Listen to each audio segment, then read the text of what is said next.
wajib melaksanakan Tridharma perguruan tinggi. Apa itu yang pertama? Pendidikan. Pendidikan itu adalah proses belajar. Yang kedua itu penelitian.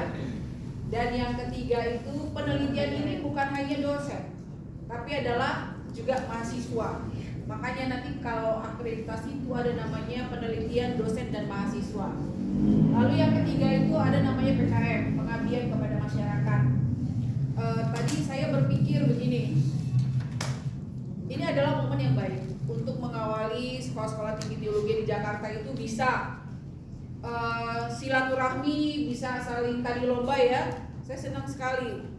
Nanti ke depan mungkin ketua-ketua BEM bisa lebih aktif merekrut sekolah-sekolah teologi yang ada di Jakarta, membuat event yang ini adalah kalian ini generasi Z. Jadi bukan hanya kampus-kampus seperti universitas ya. Kalau kita lihat ya beberapa waktu ini berita ya, UGM undang Prabowo, undang Ganjar, itu mahasiswa loh. Nah kalian mahasiswa teologi tidak kalah dengan mereka. Kita tidak kalah dengan universitas, perguruan tinggi swasta di luar sana. Jadi jangan merasa bahwa mahasiswa teologi itu ruang lingkupnya kecil. Ya udahlah hanya kita gereja pelayanan, bukan. Kalian selain adalah duta-duta Injil di masa generasi Z kalian dan di masa yang akan datang, tapi kalian juga adalah kaum intelektual Kristen yang juga harus memberikan dampak bagi siapa? Bagi masyarakat. Ya, jadi jangan kalah mental dengan universitas dan perguruan tinggi di luar sana. Kalian tuh orang-orang pilihan Tuhan loh. Sepakat? Kalian tuh orang-orang hebat gitu. Jadi mulai dari momen event ini bisa kalian tuh lebih lagi kritis, membuat diskusi-diskusi apa gitu. Ya kan, di kalangan sekolah tinggi teologi ya, buat diskusi-diskusi yang memang itu isu ada di masyarakat. Nah bisa bikin workshop bersama, undang narasumber yang hebat. Ya kan, nah ini kan dengan media sosial sekarang kan kalian bisa menjadi, oh ternyata mahasiswa-mahasiswa teologi itu punya pemikiran-pemikiran yang hebat gitu. Nah ini yang harus lebih luas maksud saya untuk membangun kerjasama. Ya kan, nah contoh tadi PKM, mahasiswa-mahasiswa teologi, mahasiswa-mahasiswa STT itu bisa buat PKM bersama, penginjilan di mana gitu. Oh di Jogja, namanya gitu kan ya.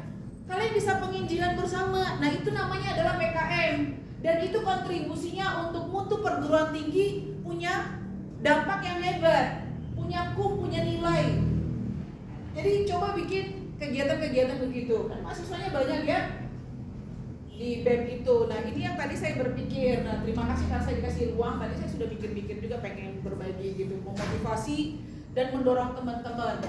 Ya kan, jadi harus menjadi mahasiswa yang kritis, inovatif, aktif, dan mau berjuang gitu. Ya, jadi pemikiran-pemikiran kalian itu bisa dilihat oleh dunia, oleh sekolah-sekolah tinggi teologi yang lainnya, atau perguruan tinggi yang lainnya. Kita itu selevel dengan mereka. Kadang-kadang saya melihat mahasiswa teologi itu rendah diri. Akan sekolah teologi ya, padahal ya kalian itu hamba-hamba Tuhan loh. Orang-orang yang dipilih Tuhan. Amin. Ya, jadi jangan pintar khotbah doang gitu ya, tapi eksekusi sebagai mahasiswa, ataupun mahasiswa itu ya berpikirnya itu, kita lihat tuh mahasiswa di universitas, di perguruan tinggi, wah itu kan kritis-kritis ya. Nah kalau mereka bisa, kita pasti juga bisa. Amin. Ya kan, jadi bikinlah kegiatan-kegiatan yang kita juga bisa bikin diskusi tentang apa, sehingga kita berkontribusi juga bagi masyarakat dengan pemikiran-pemikiran kita yang kritis. Tentang apa? Isu-isu LGBT, pokoknya gitu kan ya. Secara teologis bagaimana isu-isu LGBT? Yuk mahasiswa teologi ya, kita harus juga memberikan sumbangsi pemikiran kita, dan kita bisa berdiri secara teologi ya, untuk salah satu sebenarnya pergerakan kita melawan LGBT semakin berkembang. Ya kan?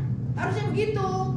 Apalagi isu-isu di masyarakat yang kita perlu, maksudnya pengaruh digital terhadap minat mahasiswa teologi ya, itu juga perlu dibuat sebagai workshop begitu. Nah bagaimana nih? Jadi antar kampus bisa sharing. Iya, di kampus kami juga dengan pengaruh digital ini, apakah makin cerdas, apakah makin mundur semangat belajarnya? Itu juga bisa di-sharingkan. Kemudian tantangan pelayanan di era digital.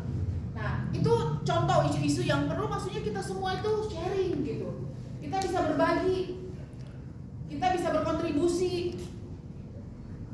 Jadi jangan merasa aku ini dari kampung, di beasiswain juga enggak, pemikiran itu enggak ada di sana, enggak boleh berhenti sampai di situ. Ya saya support sekali, makanya kemarin ketua BEM di sini saya bilang harus bergerak, ya kan? Hubungi tuh BEM di Glow, hubungi tuh di sana. Sampai saya dorong begitu, karena apa?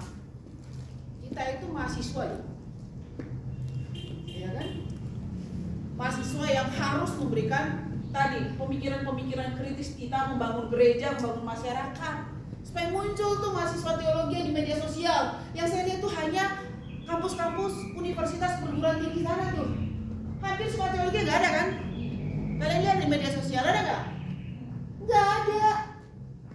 Saya nggak ngerti tuh. Nah dengan momen ini, yuk teman-teman buka pemikirannya, mulai kritis melihat persoalan-persoalan di masyarakat, mulai saling berbagi ide, yuk kita bikin ini, yuk kita bikin ini. Saya rasa kampus-kampus kalian tuh pasti mendukung. Nih, mereka-mereka ini ada di STT sebagai Kaprodi, sebagai Puket 1, Puket 3 yang membawai ya mahasiswa ya. Nah mahasiswa itu harus kritis.